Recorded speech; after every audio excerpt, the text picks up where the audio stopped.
Coming up today on AM Rockland News, the Nanuet Chamber of Commerce is celebrating two local organizations at its annual awards dinner tonight. Congressman Mike Lawler has crossed party lines for a bit, backing a key vote to extend Affordable Care Act subsidies. And Stephen Pappas has taken the reins at Catholic Charities Community Services of Rockland. I'm your host, Tom Osa. Thanks for joining us this afternoon. On the wire, we have Supervisor George Hoehmann from the town of Clarkstown. George, thanks for joining us today. Happy to be with you, Tom. Thanks so much. All right, no problem. So in the news over the last several days, I noticed a pattern of several different grants and focuses on street safety in the town of Clarkstown. Maybe you could tell us a little bit more about it? Yeah, no, this is it's actually a federal grant that I want to thank Congressman Lawler for helping us with. And it's several $100,000.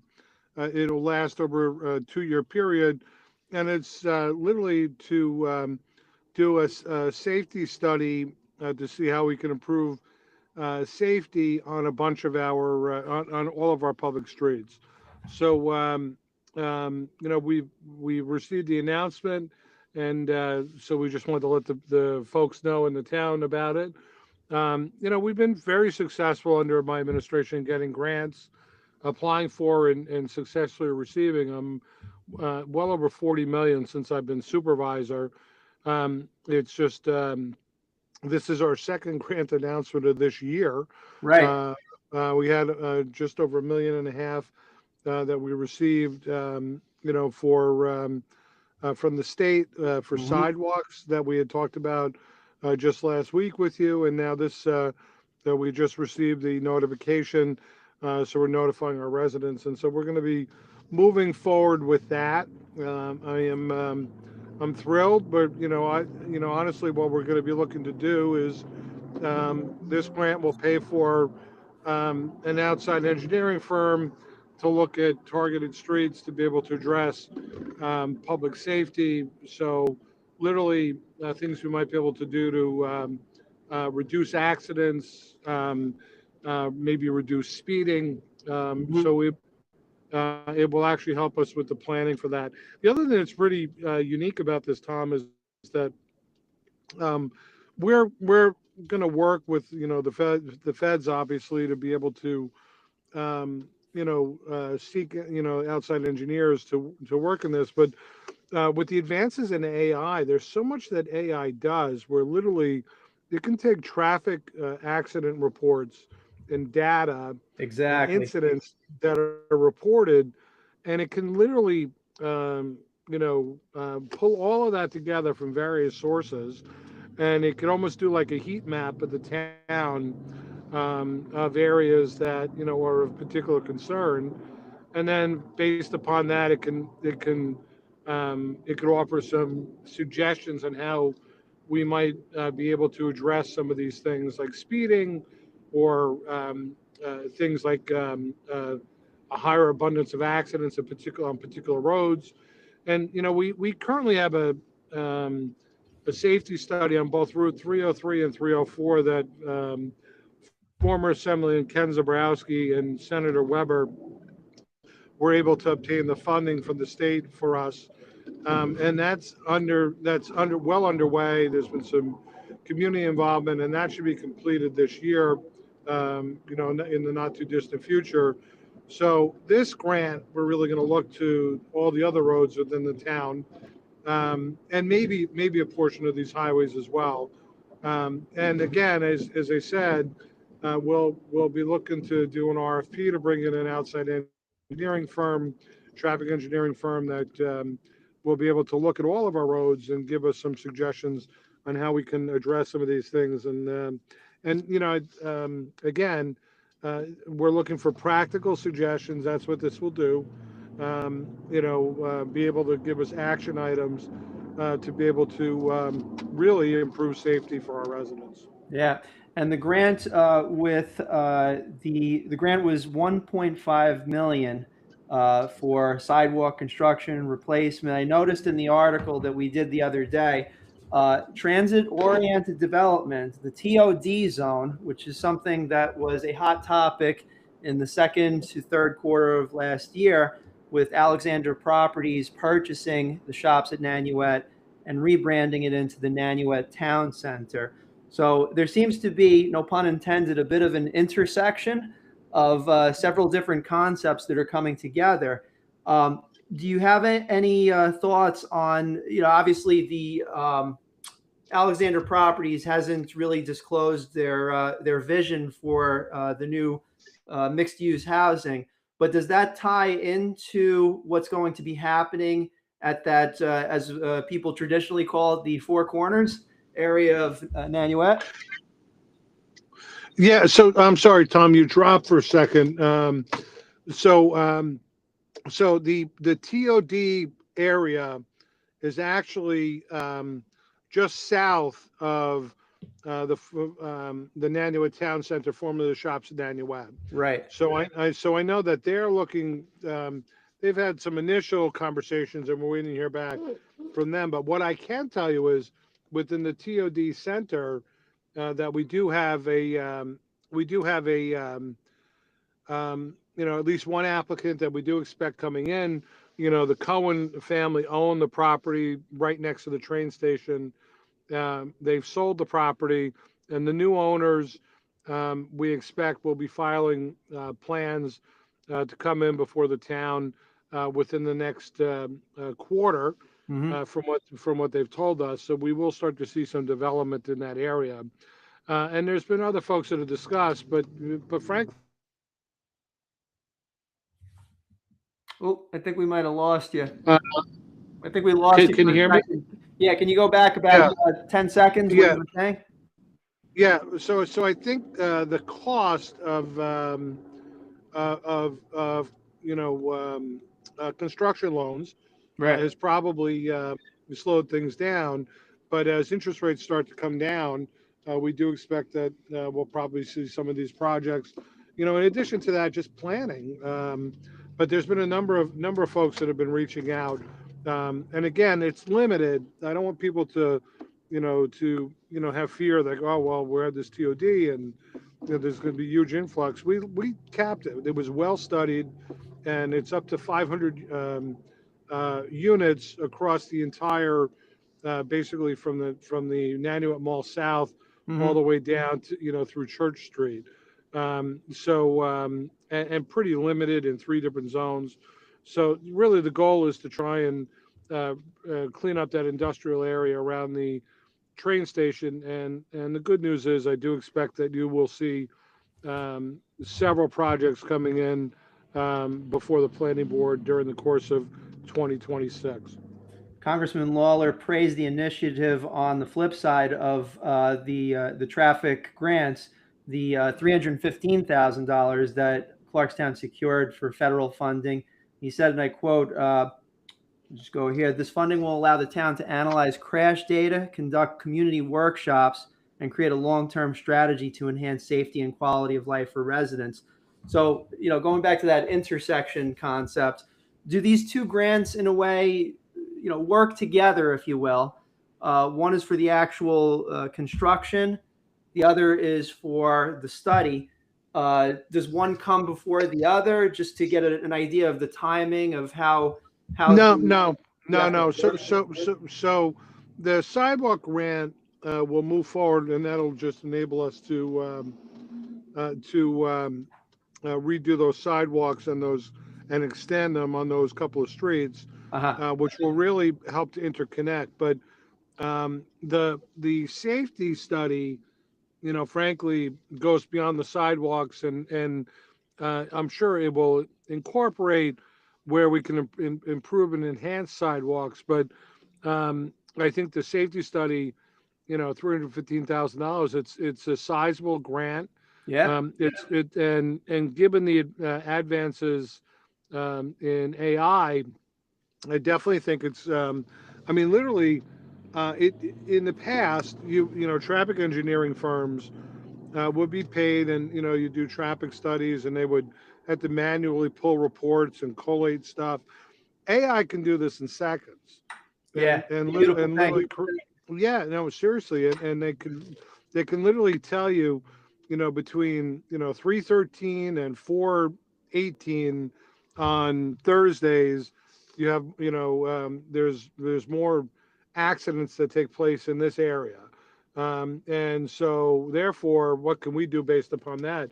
It can be just simply a matter of, and we're already doing this with the police department to a certain extent, because we do intelligent-led policing.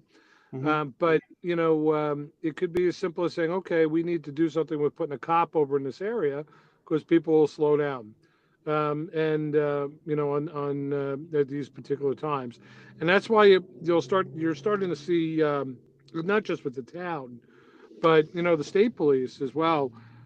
You'll see more directed policing in specific areas, because you have an idea of when things take place. Now, obviously, some of this is almost counterintuitive, and some of it is by the contrary is obvious. Like, during rush hour, there's going to be a higher number of accidents because there's more people trying to get from point A to point B, Right. during like the afternoon drive time. But all that being said, this grant is going to be able to help us to identify not just crashes, but things like, we have a lot of animals, deer, Yeah. that people Yeah, hit. they're roaming So around and they're I mean it's they're going in their habitat, but they're also sometimes jumping on roads and there's some unfortunate things that happen, you know? right, so that we'll be able to data map that. We'll be able to data map the type of accidents that take place. We'll be able to take a look at a whole plethora of information and data, and ordinarily this would not be something that would be easy for us to do, would be quite expensive and cumbersome. And the good news is through this safety grant, we're going to be able to collate that and a lot more. And then the plan hopefully is that it's going to give us short-term and longer-term deliverables where we can increase and improve safety on our roads. So what I mean by short-term is, I mean, they might refine what we're getting from um, data that we're getting, through our police department anyway, that will help us, further target, intersections or roads that might, have a higher incidence of incidents with either car accidents or animal crossings or things of that nature, where animals have been hit by vehicles, or where there's been a higher number of car accidents, or frankly, even where there might be, other issues like flooding or what have you. And so there'll be a lot of things we'll be able to determine with this. So, frankly, I'm excited. I know that the federal contracting process will take a little bit of time, but we expect to get this up and running later this year, and it's probably going to roll out over a 2-year period. And as I said, it will probably help us with some of the sidewalk stuff we're doing, but that's a separate grant that'll be proceeding on its own pace as well. And then the other good news is that while we don't have a determination yet, I know that Congressman Lawler is supporting a fairly large grant for the Nanuet TOD area, Mhm. that we are anticipating, from what he's indicated. He had his quarterly municipal call on yesterday morning. I was on with all the supervisors and a bunch of the mayors from across Rockland County, with the congressman and his staff. And he indicated that, the House of Representatives has passed 6 of the 12 funding bills, and that he is supporting a grant uh, for the Nanuet TOD, very sizable, and that is in one of the next batch of funding bills that will be debated. So, our fingers crossed. We're hoping that we'll be able to, have good news on that front sometime later this year when Mhm. it goes through the appropriations process. So it's a work in progress, and as I said, we'll always continue to pursue these grants, because it's certainly going to help us, moving forward, in terms of trying to defray some of our costs on some of these capital projects. Excellent. Well, Supervisor, we appreciate your time being on this afternoon, and we'll see you next time on Rockland's News, the Week in Review. And also, I should note, I have to call up Howard Phillips because I wanted to do that event over at Banchetto Feast once again with the 5 supervisors and give you updates on how everything's going. But we appreciate your time today. Thanks so much, Tom. Really appreciate it. And have a great afternoon, everybody. Happy New Year. All right, great. Thanks. Supervisor George Hoehmann from the town of Clarkstown, thanks for being with us. We're just going to read off the top stories, and we're going to go really quickly. By the way, thank you, everybody, for listening to the Rockland's News podcast. We are about 1.5 to 2.5 thousand listeners every episode. And, we decided to do this as a live stream. It's a little bit different energy than it is when we're doing a podcast because, well, I heard this thing about live performances. It's the crossroads between exhilaration and embarrassment. So we definitely aim to do our due diligence. We're not always going to get it right. But once WRCR radio shut down last year, and they're still in process, by the way, of selling that radio frequency over to Red Apple Media Group. If you go to transition.fcc.gov and you do a search for WRCR, as of at least yesterday, that frequency hasn't transferred over to Red Apple Media. Red Apple Media, of course, is the owner of WABC Radio. So we'll see how that plays out. But let's just read off the news, and we're going to hop off because I got an event to go to tonight. By the way, just before we read the news, share this podcast live stream with your friends, your colleagues. We are the only live stream podcast, digital publication, email newsletter. I mean, we pretty much have it all except for carrier pigeons and paper. But we're in the process of doing everything except for the carrier pigeons. That would be wrong. All right. So let's go right through today's news. First of all, the Nanuet Chamber of Commerce is celebrating 2 local organizations tonight, which is where I'll be, at its annual awards dinner. It's going to be at 6 o'clock over at Banchetto Feast. The 2 awardees are the Nanuet Civic Association and the Nanuet West Nyack Rotary Club. They're being honored for decades of service and leadership. And the event will take place, as I mentioned, over at Banchetto Restaurant in Nanuet. If you haven't been to Banchetto Restaurant, well, you should, because they're just fantastic. There's an amazing backstory to Banchetto Restaurant that I'll give you some quick context about, but then move on to the next story. That was originally in the Nanuet Mall, before the Nanuet Town Center, before the shops at Nanuet, the Nanuet Mall. And they were going to be bought out, but they had, I think, like a 50-year lease or a 99-year lease. And owner Eddie and his partners said, you know what? We're going to hold out. And they held out because, that was the last tenant that had to be kicked out before the construction happened for the new shops at Nanuet at that time, before it was once again purchased by Alexander Properties just last year. And Eddie held out. And quite frankly, what Banchetto received as a payout ultimately was the foundation for an amazing restaurant experience, which I highly recommend. And I'm not paid to say that, but we will be over at that Nanuet Chamber of Commerce event tonight. We like to be at Banchetto Restaurant. So that'll be at 6 o'clock, Banchetto Restaurant. I believe tickets are still available at the door, or you can go over to nanuetchamber.com and learn more about the event.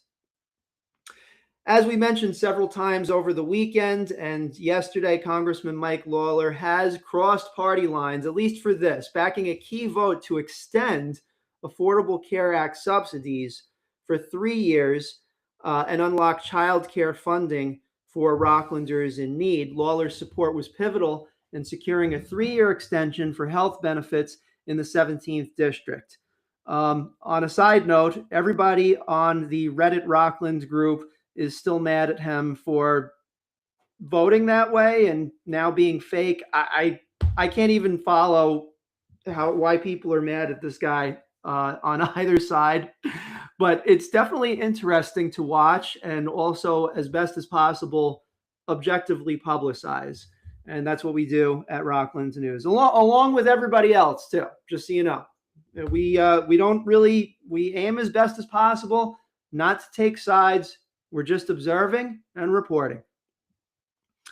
Now, in some interesting local news in Haverstraw, Stephen Pappas is taking the reins at Catholic Charities Community Services of Rockland. He's a Rockland native and a current CEO of United Way of Rockland. Pappas will succeed Dan Udine as executive director on February 6th, 2026. On a side note, congratulations, Stephen. We spoke for a few minutes at the Meals on Wheels dinner, the gala in 2025. So it was good doing the photo with you and smiling. So best of luck for 2026. As you heard today, Town Supervisor George Hoehmann and the officials were sworn in at Town Hall this past week, joined by music and community blessings and invocation. And Clarkstown, as we just had Supervisor Hoehmann on the air, they landed a $1.5 million grant to improve sidewalks around the Nanuet Transit-oriented district, connecting thousands of homes to schools and possibly the Nanuet Library. Yesterday on Rockland News, we had as our guest Joe Call, who is local in North Rockland. He spoke on AM Rockland's News about the heavy cost of the Bowline Power Plant tax settlement. The $330 million burden is being paid by taxpayers via a 30-year school bond, while the power plant's profits on a daily basis. Call is calling, no pun intended, for legislative reforms. I should note this. We don't have all the information about the legalities of how Bowline was able to claw back a swath of money at the behest of the local taxpayers. But I will note that Joe Call has been quite comprehensive on several fronts with industrial level companies looking into the numbers. So we are aiming to have him on the show in the near future. And if you have any questions that you'd like to ask of him or any of the guests, you can always send us a message to rocklandnews.com/alert. Supervisor Teresa Kenny highlighted Orangetown's strong fiscal outlook for 2026 with a perfect stress score of 0.0. That sounds wonderful. And an AA2 bonds rating as well. The town also acquired 6.2 acres of riverfront land and is planning a big 4th of July festival for America's 250th birthday. Nyack has launched a new illustrated shopping and dining guide created by artist Sam Wedelish. Hope I'm saying that right 1 of 3 times. The map breaks the village into 5 walkable districts, and keep an eye out for regular updates to reflect the area's ever-changing vibe. I don't have the link in front of me. I might look that up for tomorrow's show, which will be at 8 o'clock in the morning with Mike and Tom in the morning. We'll also have as a guest the New York Boulders at 9:30 in the morning, but I will have that link for the downtown Nyack shopping and dining guide. Also note that you can learn more about the over 400 local retailers across Rockland at rocklandshopping.com. Mayor Michael Curley encourages support for local businesses in Suffern, New York this winter. Events on deck include a Senior Valentine's Luncheon and wellness programs. The Senior Valentine's Luncheon is on February 13th at 2 o'clock, which makes perfect sense because let's say if you're a 70-something, bachelor guy, meet a very nice lady over at the senior luncheon at 2 o'clock, you could take them out to dinner for the early bird special at 5 o'clock. It's perfect. And then you could still take a nap on Valentine's Day and save money, ladies and gentlemen, and save money on flowers. Because if you get them early, you can get a discount. I know this well. It's happened several times in my life. The Lafayette Theater also recently celebrated 40 years with a special screening of the movie Labyrinth, which is a fantastic movie, I might mention. That's not Rockland's news, but it's a fantastic movie. And 3 more items. Rockland's final grand jury of the year in 2025 delivered 10 indictments. Charges ranged from rape, burglary, to weapons possession. DA Tom Walsh emphasized the importance of due process and timely justice, and of course reminded that all individuals that are charged are innocent until proven guilty. Starting on March 5th, bars and restaurants can buy up to 6 bottles of liquor or wine weekly from retail stores, thanks to a new law co-sponsored by Senator James Skoufis of Orange County, New York. It's a small fix for a big supply chain issue. And basically, back during the days, so long ago of COVID, essentially the rules for restaurant establishments purchasing from other retail wineries and beer dispensaries, they waived those rules in order for commerce to continue. And apparently this is becoming a more of a standard thing given the laws that are being enacted. And again, that starts on March 5th. And finally, AM Rockland's News. Well, we can rebrand it if we need. AM Rockland News is now live streaming Monday through Friday, except for Thursdays. We have things to do. We're going to be bringing you live interviews with elected officials, local news, and the issues shaping Rockland's future. As you just saw and listened to, we had Supervisor George Hoehmann on the air, but we've had a variety of guests, even in live stream, over the last year. Specifically on Tuesdays, we talk about government issues locally. We typically rotate amongst the various supervisors across Rockland County. So we have Supervisor Hoehmann from Clarkstown, Supervisor Howard Phillips from Haverstraw. He loves being on. We love gabbing with him. Supervisor Amy Conklin Stam from the town of Stony Point, newly elected. By the way, her first town board meeting along with the board is tonight at 7 o'clock over in Patriot Hills, the community center over there. She will be a guest shortly on Rockland's News, likely on Tuesday in the afternoon. And we also had, last year, we had Supervisor Teresa Kenny from Orangetown with us. She was only on once, and it just had to do with schedules not coordinating, but we do intend to reach out to her once again because we'd like to get some updates from the town of Orangetown. And the one gaffe in my schedule that I wasn't able to set up yet as a guest is town of Round Post Supervisor Specht. He is going to be on, well, I can't actually speak if he's going to be on the podcast or not. But I did speak with him at the Sloatsburg Bluegrass Festival approximately 3 months ago, and traded business cards, talked a little bit. So that is indeed in the works. But I do have to reach out to him as well as Supervisor Kenny. And really the purpose of this is just so that you get a good idea of what's going on in your town so that you can make really informed decisions about how to go about your life, as we do, as I do. And I think that's a good thing. I should also note that we have guests such as mayors. We've had Mayor Michael Kohut, Mayor Joseph Rand from Nyack. Kohut is from Haverstraw.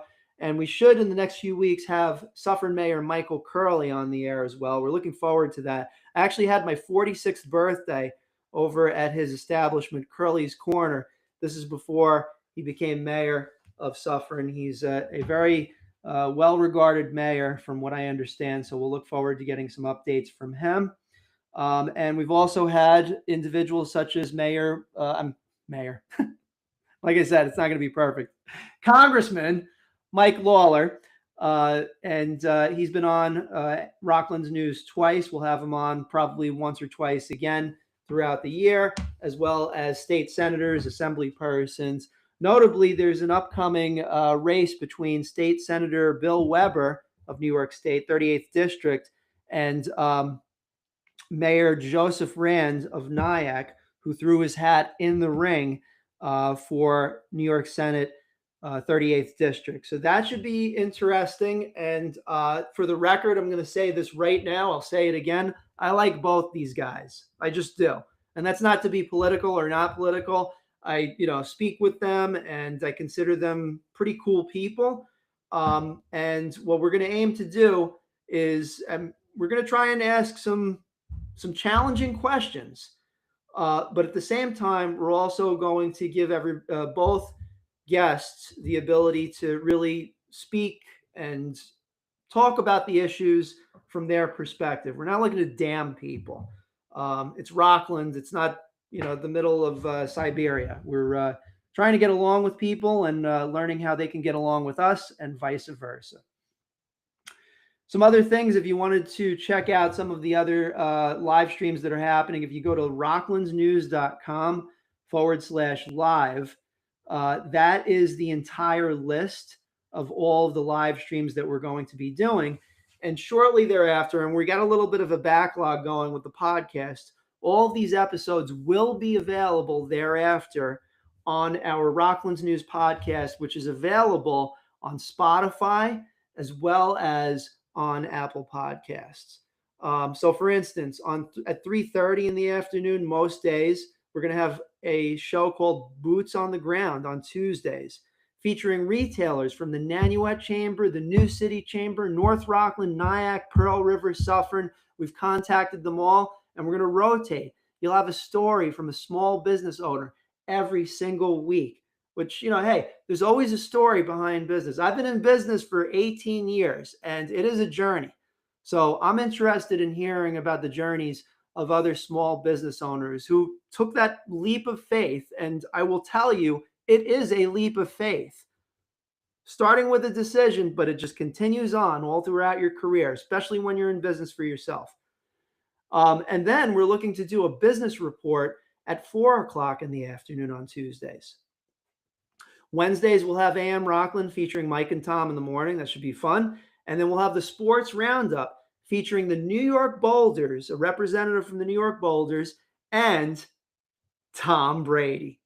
No, not the Tom Brady. No, it's Tom Brady. He actually lives in Rockland. He has his own sports performance coaching company, and he's going to hop on. He's going to talk about sports and things like that. It's a blind spot in our podcasting matrix, if you will, because, I don't know much about sports. I placed 88th out of 89th as a cross-country runner in my freshman year in high school. And the 89th one threw up, so I don't know if that even counts. And then Friday, we're going to do the week in review again. 10 o'clock in the morning, news, traffic, weather, weekend events, and shopping. And then we'll rehash it at 4:00 in the afternoon. Haven't decided yet if that's going to be a recording or a live stream. All I know is that from running several different businesses at once, by the time I get to Friday, I like to be out. But I know we have this sacred duty, ladies and gentlemen. We have this sacred duty to make sure that we get the information out there. And it's fun. I have to tell you, I've been doing this along with my co-host and team over at Rockland News. We're going on 5 years now, and just one foot in front of the other. That's the only way that I could put it.